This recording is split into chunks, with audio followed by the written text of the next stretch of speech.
দর্শক সবাইকে আমন্ত্রণ শুরু করছি আজকের এন্টারটেইনমেন্ট 24 এর আয়োজন। দেশ বিদেশের বিনোদনের নানা খবর সাথে নিয়ে আছি আমি শাহরিন জেবিন। ঈদে মুক্তিপ্রাপ্ত 6 ছবির একটি দাগি। পরিচালক শিহাব শাহিনের যে সিনেমাটি দিয়ে দ্বিতীয়বার হাজির হলেন আফরান নিশো, বিপরীতে নায়িকা তমা মির্জা। মুক্তির পর থেকেই দর্শক প্রশংসায় ভাসা এই সিনেমাটি এবারে স্পেশাল স্ক্রিনিংয়ে দেখলেন শোবিজের তারকা, পরিচালক, প্রযোজক ও গণমাধ্যম কর্মী। হাজারটা চাঁদ আসলেও সে রাতের কোনো মূল্য নাই। ঈদে আলোর মুখ দেখা ছবিগুলোর মাঝে দর্শকপ্রিয়তা পাওয়া একটি ছবি দাগি। শিহাব শাহিনের পরিচালনায় যে ছবির কেন্দ্রীয় চরিত্রে অভিনয় করেছেন আফরান নিশো। আমি মার্ডার কেসের আসামি ছিলাম। ছবি মুক্তির 8 দিন পর সোমবার রাজধানীর উত্তরা স্টার সিনেপ্লেক্সে হয়েছে দাগির বিশেষ প্রদর্শনী। প্রযোজনা সংস্থার আয়োজনে যে অনুষ্ঠানে আমন্ত্রিত ছিলেন শোবিজের শিল্পী, কলাকুশলী ও গণমাধ্যম কর্মীরা। প্রযোজক ও নির্মাতার পাশাপাশি আয়োজনে উপস্থিত ছিলেন দাগি ছবির নায়ক নায়িকাও। ভাই বন্ধুরা দেখছে, আমাদের কলিগরা যাদের সাথে একসাথে কাজ করেছি, নির্মাতা বন্ধুরা, অভিনেতারা এবং যারা পর্দার পেছনে কাজ করে তাদের কুশলীরা, তাদের সবার ফিডব্যাক খুবই ভালো লেগেছে, সবারই পছন্দ হয়েছে। সবাইকে আমরা আজকে আমন্ত্রণ জানিয়েছি। আজকে আপনারা সিনেমাটা দেখবেন, আপনাদের অনেস্ট রিভিউ দিবেন। যদি ভালো লাগে তাহলে সবাইকে বলবেন।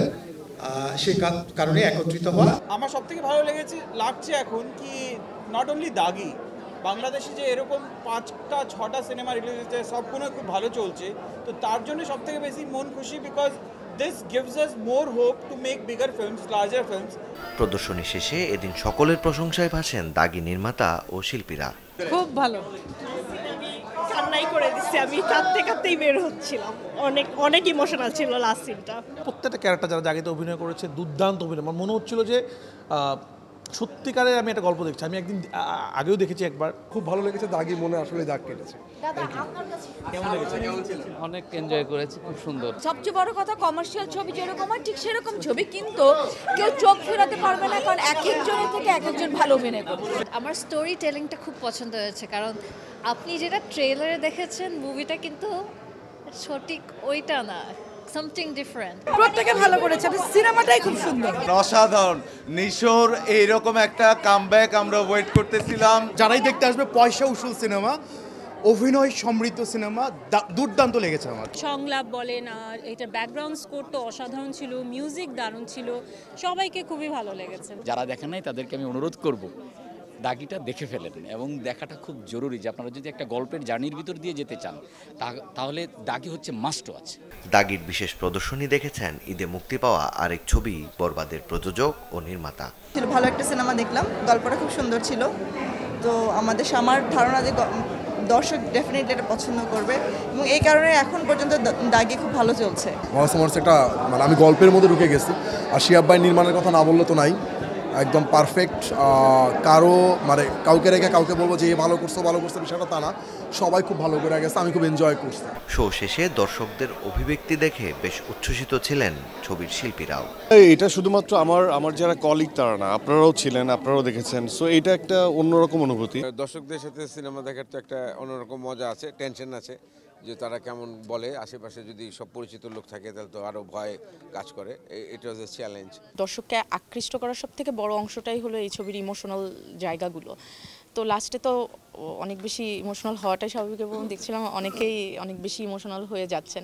দর্শকের আবেগের সাথে মিশে গিয়ে আমি যদি বলি, আমার কাছে ভালো লেগেছে, ভীষণ ভালো লেগেছে। এই যে কাজ করছি, রিয়াকশনগুলো পাশাপাশি কাছ থেকে আসছে, সামনে থেকে আসছে, পেছন থেকে আসছে, অ্যামেজিং।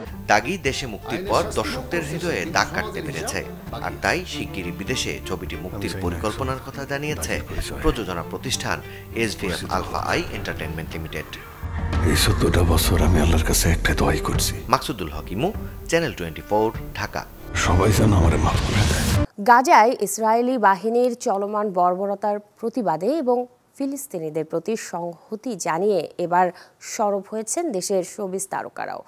গাজাবাসীর জন্য মন কাঁদছে জানিয়ে সামাজিক যোগাযোগ মাধ্যমে যেমন লিখেছেন শাকিব খান, জয়া আহসান, সিয়াম আহমেদ ও আরফিন শুভর মতো তারকারা, তেমনি কথা বলেছেন আফরান নিশো, তমা মির্জা, সুমন আনোয়ার ও চয়নিকা চৌধুরীর মতো শিল্পী নির্মাতারা। ফিলিস্তিনের গাজায় ইসরায়েলি বাহিনীর চলমান বর্বরতার প্রতিবাদে এবং ফিলিস্তিনিদের প্রতি সংহতি জানিয়েছেন দেশের শোবিজ তারকারা। গাজাবাসীর প্রতি মন কাঁদছে জানিয়ে সামাজিক যোগাযোগ মাধ্যমে সরব হয়েছেন শাকিব খান, সিয়াম আহমেদ, জয়া আহসান, আফরান নিশো ও আরিফিন শুভর মতো তারকারা। ঢালিউডের শীর্ষ নায়ক শাকিব খান নিজের ফেসবুক অ্যাকাউন্টে লিখেছেন, গাজা শুধু একটি ভৌগোলিক নাম নয়, এটি যেন আজ নির্যাতিত মানুষের প্রতীক। দুঃখজনক হলেও বাস্তবতা হচ্ছে সৃষ্টিকর্তার কাছে প্রার্থনা করা ছাড়া আর কিছুই করতে না পারা। তাদের পাশে আছি ভালোবাসা, সংহতি আর শান্তির প্রত্যাশায়। ঈদে মুক্তি পাওয়া দাগি ছবির এক বিশেষ প্রদর্শনীর আগে ফিলিস্তিনে ইসরায়েলের চালানো গণহত্যার প্রতিবাদ স্বরূপ কথা বলার পাশাপাশি দাঁড়িয়ে 1 মিনিট নীরবতা পালন করে উপস্থিত শোবিজের শিল্পী নির্মাতারা। সবকিছুই উনি ভেবে রাখেন, ওনার ডিসিশন। আমরা শুধু নিজেদের সহাবস্থান থেকে দোয়া করতে পারি এবং আমরা প্রবলভাবে দোয়া করতে পারি এবং যার যার অবস্থান থেকে আমার মনে হয় এটা আমরা তীব্র নিন্দা জানাই। যা ঘটছে প্রতিবাদ করা উচিত এবং দোয়া করা উচিত। যার যার সহাবস্থান থেকে আমার মনে হয় দোয়া করা উচিত। আমি ব্যক্তিতমা বা আমি বিং এ মুসলিম, আমি অলওয়েজ এটার পাশে আছি, তাদের পাশে আছি এবং যারা এটার আসলে প্রতিবাদ জানাচ্ছে না তাদেরকেও তো অবশ্যই ধিক্কার জানাই। চিত্রনায়ক সিয়াম আহমেদও ইসরায়েলি বর্বরতার প্রতিবাদ স্বরূপ দিয়েছেন দীর্ঘ এক ফেসবুক স্ট্যাটাস, যেখানে তিনি এক জায়গায় লিখেছেন, ফিলিস্তিনের এই ধ্বংসাবশেষ ও হত্যাকাণ্ডের দায় কেউ এড়াতে পারে না বলে মনে করার পাশাপাশি সিয়াম লিখেছেন, আল্লাহ তুমি জান্নাতের দরজা খুলে দাও, এই পৃথিবী আর গাজাবাসীর জন্য নয়, আমরা পারিনি, আমরা পারলাম না। আক্ষেপ ও অসহায়ত্বের কথা উল্লেখ করে ঢালিউডের আরেক নায়ক আরিফিন শুভ লিখেছেন, গাজার আকাশের যে ধোঁয়া আর অশ্রুর বৃষ্টি, সেই নিষ্ঠুরতার বিরুদ্ধে আমরা শুধু প্রার্থনা করতে পারি, কাঁদতে পারি আর চিৎকার করতে পারি। এই মানুষগুলোর অপরাধ কি শুধু এই যে তারা নিজেদের মাটিতে বাঁচতে চায়? গাজাবাসীর প্রতি সমর্থন জানিয়ে প্রতিবাদ জানিয়েছেন ঢাকায় শোবিজের আরও কয়েকজন শিল্পী নির্মাতা। ফেসবুকে যখন এই ছবিগুলি আসে বা নিউজে যখন বলতে থাকে, আমি স্কিপ করি, আমি দেখতে চাই না, আমার ভালো লাগে না, আমি নিতে পারি না। মনে হয় যে আমাদেরও তো আসলে সবার বয়স হচ্ছে, সবাই শান্তি নির্ভেজাল জীবনযাপন করতে চাই, এই দুর্বিষহ দৃশ্যগুলি দেখতে চাই না। ভাবতেই পারি না যে এই বাচ্চাগুলা এরকম একটা ভয়ঙ্কর ঘটনা ঘটছে। সারা পৃথিবীতে মানুষ এগিয়ে আসা উচিত এবং সাপোর্ট করা উচিত। আমি সারা পৃথিবীর যুদ্ধের এগেনস্টের একজন মানুষ। পৃথিবীর যেখানেই বোম মারা হোক, যেখানেই গুলি করে মানুষ হত্যা করা হোক, তার প্রতিবাদ আমি ব্যক্তিগতভাবে করতে চাই। ননস্টপ যখন এই ভিডিওসগুলো আসে, মানে আমার পুরো মোটিভেশন মুড অফ হয়ে যায়।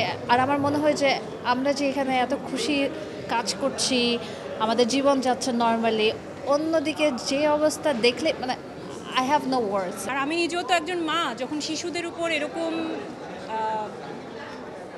কি বলবো হামলা বলি বা তারা যে দুরবস্থায় আছে দেখি, বা আমরা আমাদের জায়গা থেকে শুধু আল্লাহর কাছে প্রার্থনাই করতে পারি যে আল্লাহ যাতে আমাদের পৃথিবীটাকে একটু সুস্থ করে দেয়। অভিনেত্রী জয়া আহসানও একাধিক পোস্টে সমর্থন জানিয়েছেন গাজাবাসীর প্রতি। সবশেষ সোমবার একটি ছবি শেয়ার করে এই অভিনেত্রী লিখেছেন, হ্যাঁ অবশ্যই সংহতি ইসরায়েলি দখলদারিত্ব ও গণহত্যার বিরুদ্ধে।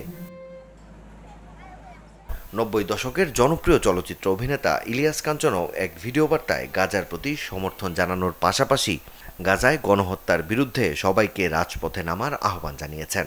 আপনারা যারা যারা মুসলমান, এমনকি মুসলমান ছাড়া অন্য ধর্মের যারা আছেন, তারা জানেন যে কিভাবে গাজায় শিশু এবং নারীদেরকে বোমা মেরে, ইসরায়েলি বোমা মেরে কিভাবে তাদেরকে ধ্বংস করা হচ্ছে।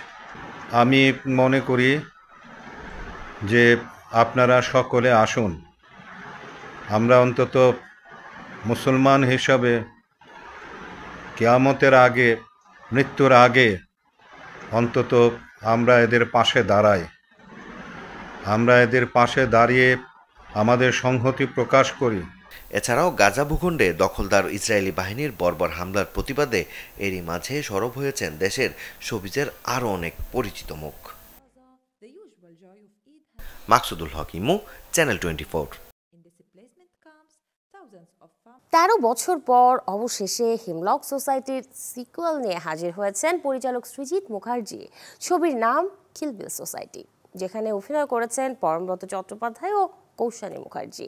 ছবি মুক্তির আগে প্রচারের স্বার্থে ইউটিউবে প্রকাশ পেয়েছে ট্রেলার। 2 মিনিট 45 সেকেন্ডের ট্রেলারের শুরুতেই দেখা যায় ব্যক্তিগত ভিডিও ভাইরালে মানসিক ও সামাজিকভাবে বেশ বিপর্যস্ত কৌশানী মুখার্জি। পরিবার সমাজের লোকজন যখন এমন পরিস্থিতিতে পাশে না থাকে, ঠিক তখনই মানসিক যন্ত্রণায় অসহ্যকর পরিস্থিতি থেকে মুক্তি পেতে কৌশানী মুখার্জি নিজের হত্যার সুপারি ঠিক করেন। আর তখনই কৌশানীর জীবনে আবির্ভাব হয় পরমব্রত। হিমলক নয়, বরং কিল বিল সোসাইটি পরিচালনা করেন পরমব্রত, আর তাকেই যে নিজেকে হত্যার সুপারি দেয় কৌশানী। এরপর আসলে কি ঘটবে তা দেখা যাবে কিল বিল সোসাইটি ছবির গল্পে। মূলত ব্যক্তি জীবনে প্রতিনিয়তই নানা ঘটনা ঘটে যায়, যা কিনা মানসিকভাবে বিপর্যস্ত করে আমাদের। সেখান থেকে বেরিয়ে সুন্দর জীবনযাপন করার বিষয়টি তুলে ধরতে চান পরিচালক সৃজিত মুখার্জি। পরিচালকের মতে অ্যাঞ্জেলিনা জোলির ব্যক্তি জীবনের ঘটনা থেকে অনুপ্রাণিত হয়ে নেওয়া হয়েছে কিল বিল সোসাইটির গল্প। সিনেমায় পরমব্রত কৌশানীর সাথে বিভিন্ন গুরুত্বপূর্ণ চরিত্রে আরও অভিনয় করেছেন বিশ্বনাথ বসু, সুদীপ্তা সেন, অনিন্দ্য চট্টোপাধ্যায়ের মতো শিল্পীরা। কিল বিল সোসাইটি মুক্তি পাবে আসছে 1 বৈশাখ ঘিরে 11 এপ্রিল ওপার বাংলার প্রেক্ষাগৃহে। ভারতীয় ইতিহাসের কালো অধ্যায় এবারে সবার সামনে তুলে ধরবেন অক্ষয় কুমার। মুক্তির অপেক্ষায় আছে এই নায়কের নতুন ছবি কেসারি চ্যাপ্টার 2, যেটি মুক্তি পাবে চলতি মাস এপ্রিলে। সত্য ঘটনা অবলম্বনে তৈরি সিনেমা কেসারি চ্যাপ্টার 2, যে ছবির গল্পে অক্ষয় কুমারকে লড়তে দেখা যাবে কোর্টরুমে। ছবির প্রচারে ইউটিউবে প্রকাশ পেয়েছে ট্রেলার, যেখানে শুরুতেই দেখা যায় উকিলের পোশাকে অক্ষয় কুমার জেরা করছেন ব্রিটিশ পুলিশকে। তুলে ধরার চেষ্টা করছেন আড়ালে ঢেকে থাকা কোনো এক সত্যকে। ঘটনাটা 1919 সালের ভারতের জালিয়ানওয়ালাবাগে গণহত্যা করে ব্রিটিশ শাসকেরা, যা কিনা অমৃতসর গণহত্যা নামে পরিচিত। সে ঘটনার সত্যটাই প্রকাশ্যে আনতে কেসারি চ্যাপ্টার 2 সিনেমায় অ্যাডভোকেট শঙ্করন নায়ারের ভূমিকায় অভিনয় করেছেন অক্ষয় কুমার। সিনেমায় আরেক গুরুত্বপূর্ণ চরিত্রে অ্যাডভোকেট নেভালি ম্যাককিনলে হিসেবে দেখা যাবে আর মাধবনকে। এছাড়াও আছেন অনন্যা পান্ডে। কেসারি চ্যাপ্টার 2 সিনেমাটি পরিচালনা করেছেন করণ সিং ত্যাগী, যেটি মুক্তি পাবে 18 এপ্রিল বলিউড প্রেক্ষাগৃহে। American upcoming super natural horror movie final destination blood lines, যে ছবিটি ফাইনাল ডেস্টিনেশনের 6ষ্ঠ কিস্তি। অ্যাডাম স্মিথ ও জ্যাক লিপোভস্কির যৌথ পরিচালনায় এই সিনেমাটি মুক্তি পাবে 16 মে।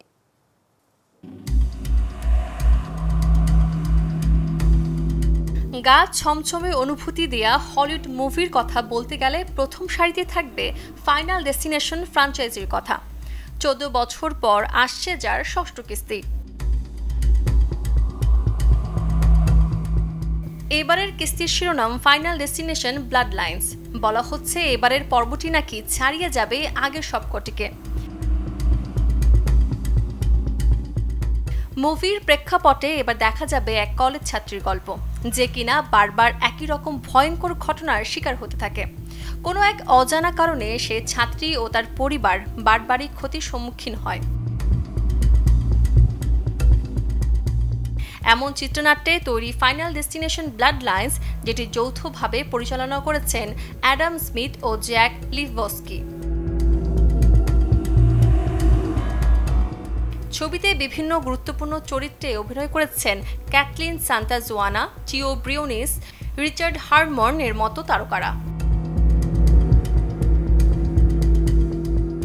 ফাইনাল ডেস্টিনেশন মানেই যেখানে রহস্য আর ভয়ের অন্যরকম জগৎ, সেখানে এবারের কিস্তিটি কতটা ধরে রাখতে পারবে সে অনুভূতি তা বোঝা যাবে 16 মে প্রেক্ষাগৃহে ফাইনাল ডেস্টিনেশন ব্লাড লাইন্সের মুক্তির পর।